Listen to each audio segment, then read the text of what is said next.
Здравейте на всички! Казвам се Петя Чорчопова и ще си поговорим за страховете. Много хора имат страхове и травми.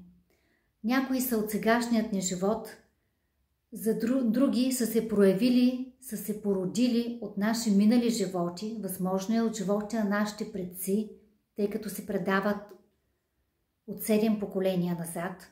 Нашето ДНК, нашето тяло помни това, има памет за това. Защо е добре да се преработват страховете и травмите?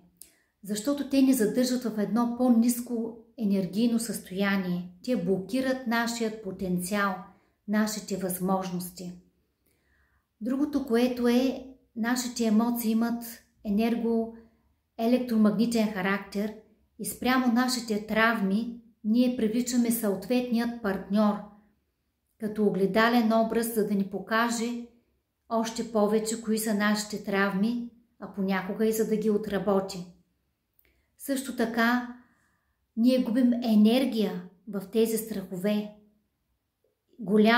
Значително голям заряд от енергия. Когато ги преработим, всъщност ние спираме да ги предаваме на още 7 поколения напред. Техниките, с които много бързо ги откривам и ги преработвам, са тета хилинг и регресия.